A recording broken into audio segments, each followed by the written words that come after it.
We're going to talk about magic, the bad kind and the good kind.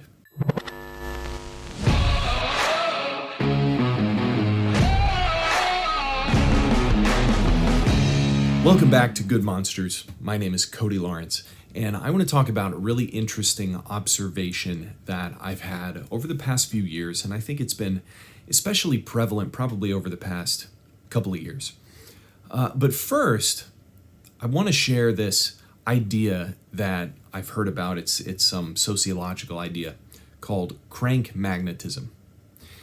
And crank magnetism is the idea that if somebody believes in some kind of crank or oddball concept, that they will automatically be attracted to other similar or even not similar crank or oddball concepts as well. So for example, if somebody believes in Bigfoot, they are more likely to also believe in, say, aliens or the chupacabra or the Mothman.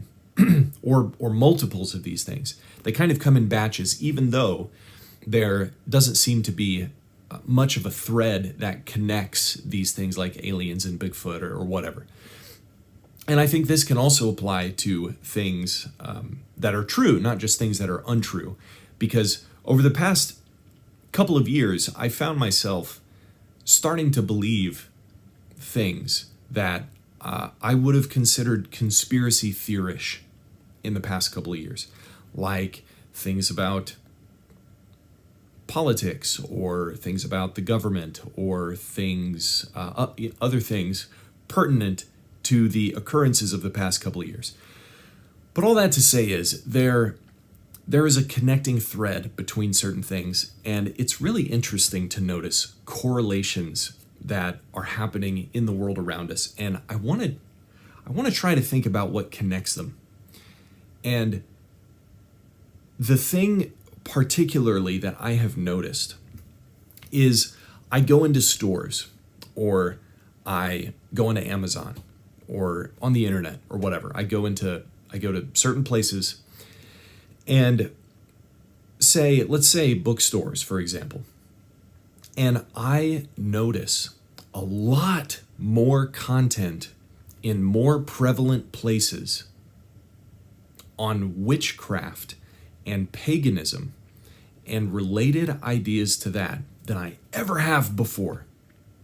Now, I remember even as a kid, I would go into bookstores and there would be like a New Age section in the bookstore, but it was very small. It was always back in the corner because bookstores can sell anything, right? But just over the weekend, I went to Barnes & Noble and I went to Books A Million, two very big bookstore chains. And I also went to some other stores in a large shopping center.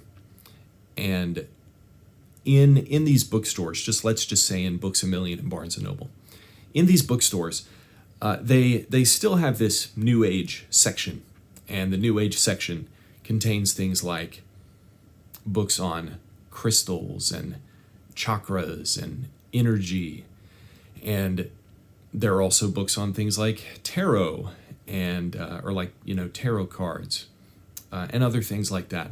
But over the weekend, when I visited these places, I noticed that there are not just one, but multiple displays out in the middle of the store or on end caps or on display tables of pagan-ish books and content.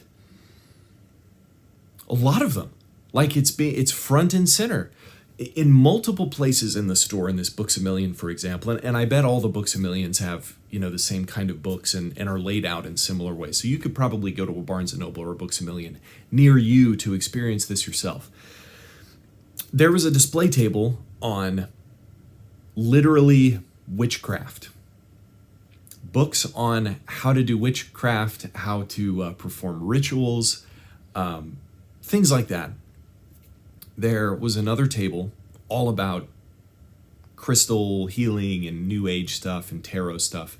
There was another end cap that was in a different part of the store that was full of different decks of tarot cards. There was even a display of bookmarks that contained a lot of astrological and mysticism type stuff. Now, you might say, okay, well, who cares? What's the big deal with this? Well, like I said, it's not just in Books A Million. It's not like Books A Million is some pagan whatever organization. They didn't used to have this stuff so prevalent. So why are they having it so prevalent now? Barnes & Noble is doing the same thing. You can log into Amazon and you might be promoted things like this too on Amazon, just like because either it's popular now or they are trying to push these things on you.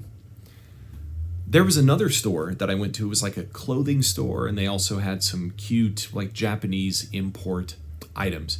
Now I can tell you, because I lived in Japan for over a year, that this pagan type mysticism stuff is not popular in Japan.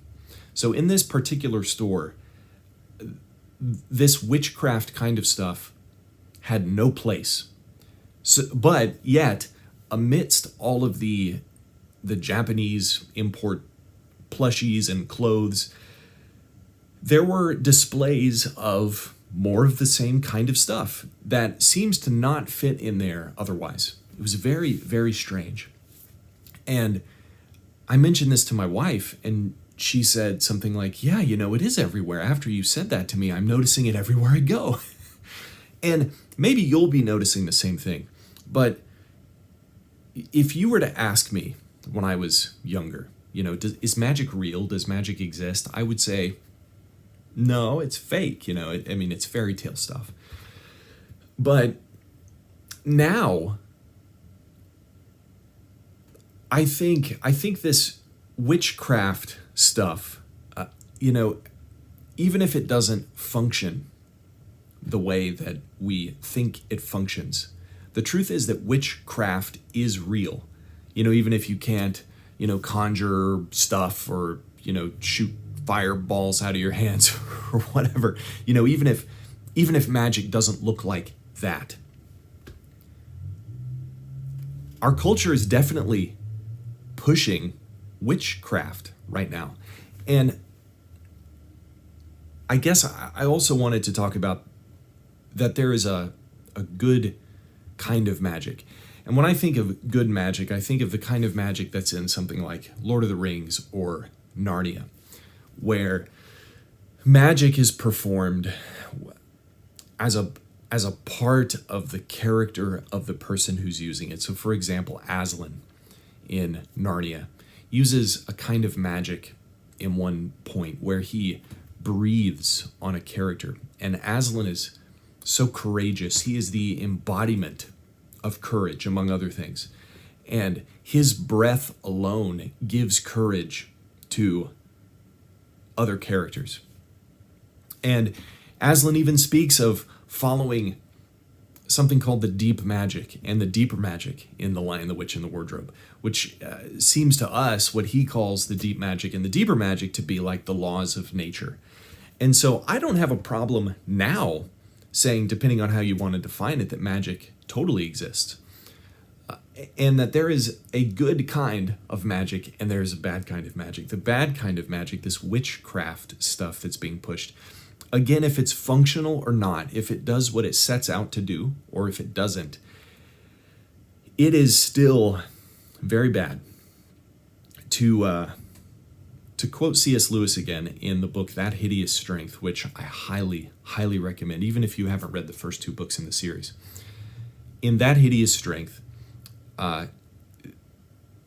there is a scientific organization that is trying to take control over this town in England. And they claim to be making all of their decisions based on science, and they are advancing technology and politics and media, and they have their fingers in all these things. But it turns out that at the very base, at the very root of everything that their organization stands for and is about, it is a communion with literal demons. And they view this in scientific terms. They view this as, well, we're there are these material organisms and we just can't see them, and we are speaking with them, and they're wiser than us, and they're on some other level of existence than we are. And I think that's what people do with New Age. We can call it theology.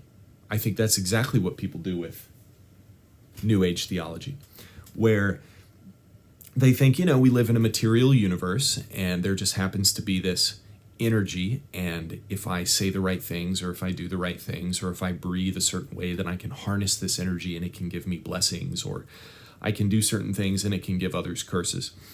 And some New Age people believe that there is an immaterial that exists, an immaterial world, a spiritual world, but perhaps it's impersonal. There's certainly no singular God that it certainly is not the God of Christianity.